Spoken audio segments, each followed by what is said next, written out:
Well, my name is Julie Stapler. I'm the Boone County Clerk and Recorder and the Election Authority for Boone County. And our office here will be the office for early voting, starting September 24th tomorrow. Normal business hours, 8:30 a.m. to 5 p.m. And this is where it's all going to start. We'll have our voters come in through the front doors. This is all a no electioneering zone, so we want to make sure that our voters, when they come in, that they're not discussing things in line, they're not coming in with any political hats, any political buttons, any political t-shirts. So this whole entire building will be considered no electioneering. So we'll have signs. I've actually been putting those up today. So when they come in, they're going to come in here, and we do have to make sure that everybody's being socially distanced. When they come in, we also have our hand sanitizer here.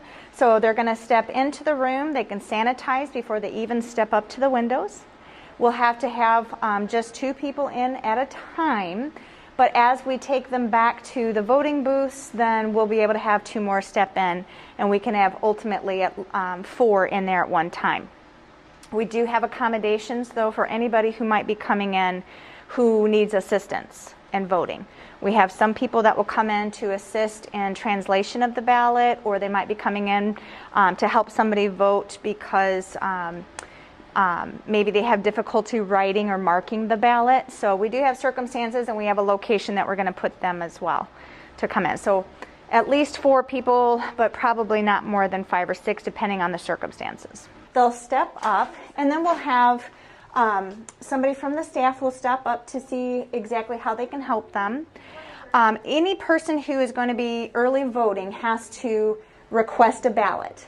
So even if you're in a polling location, you sign for that request for a ballot.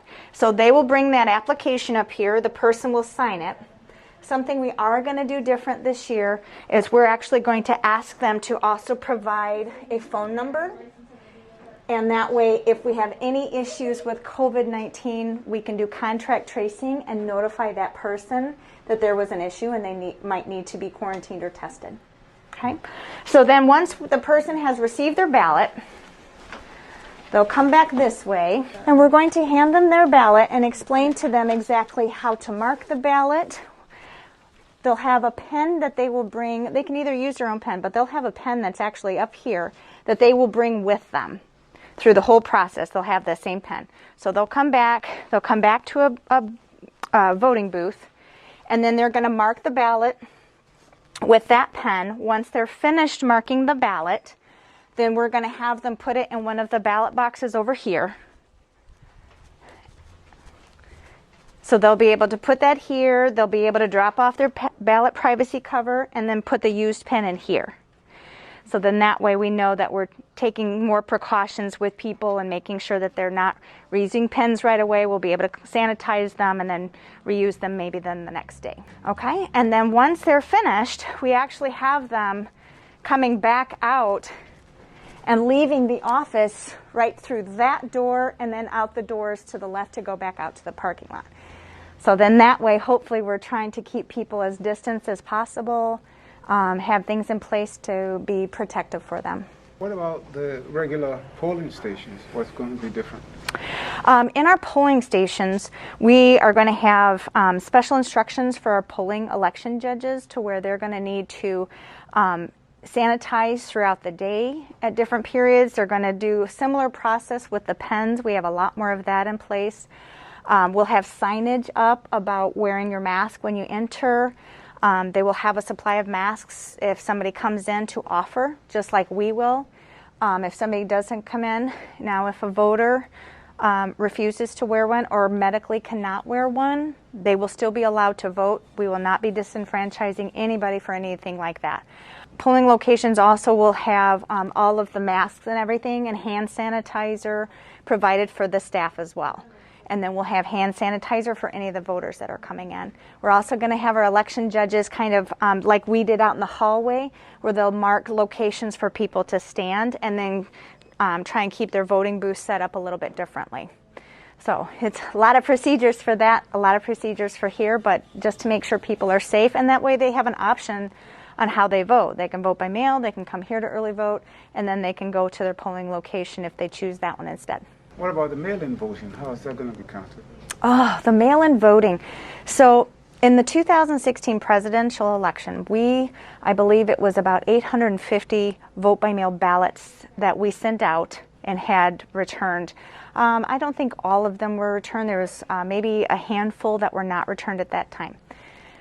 We, as of today, have had over 5,600 vote-by-mail ballots requested. So that, so far, is about 7 times what the largest number that we've ever done. So by the law that was passed earlier this year in June by our legislature, and the governor signed it, they put in place a 3-judge panel that is going to review all of the signatures for all the ballots that we receive. So we start sending those out this week. In a couple weeks, we'll start seeing them being mailed back or dropped back off. And this 3-judge panel is going to come in. They're going to review the signature that's on the ballot, because they have to sign the envelope outside. So they'll look at that. Then they're going to look at our election voter registration system and compare signatures. So if all 3 have decided that this is not a correct signature, then we need to contact that voter, let them know that we have received this. It will not be counted until they have come in to update their signature and show us that they are the ones who submitted this ballot. So once that is completed, then we're actually going to go ahead and, just like with early voting, we can go ahead, remove them from the envelope. We're going to mark in our system that we have received it from that person, and it will be counted. And then we're going to put it in, similar to the ballot box there, we have 3 set up for vote-by-mail ballots. We're going to go ahead and put it into the ballot box. Those will not be counted, though, until election night. So just like early voting, we put them in the box, but they're not tabulated or counted then until election evening. What deadlines are we looking at vote by mail?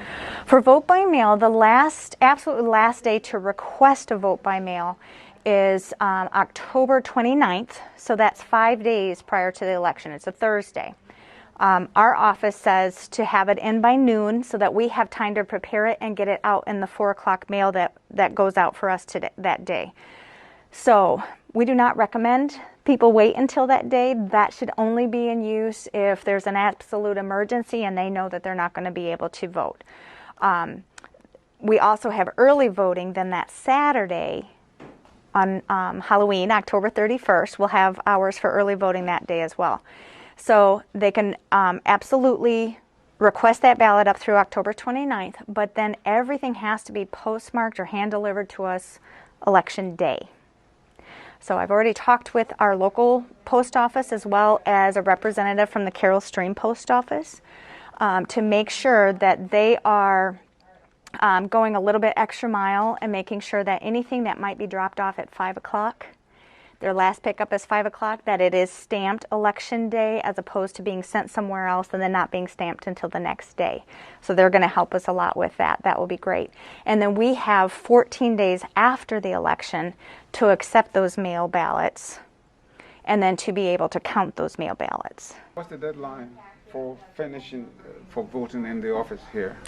So we have voting starting tomorrow, September 24th. They can early vote through November 2nd. But then there's grace period voting, which happens here also. People come in. That means that they can come in and register to vote and vote at the same time. So we start that, I think it's October 7th that we start that. And so what they'll do is they'll come in, they'll register, we give them a ballot at that point in time, and they have that through election day to do that in our office. Basically, we're being asked to prepare for every possible situation, and we don't know which one is going to be more. You know, we have people who call us and say, do you think that we're going to have lines to wait for an election for early voting? Yes, I do. Well, which times are better? I can't tell you right now. This is unlike any election that we've had before. I can't advise you. I just can only advise you to prepare for having a long line, and if you get lucky and we don't have one, well, fantastic for you. So, Thank you very much. You're welcome.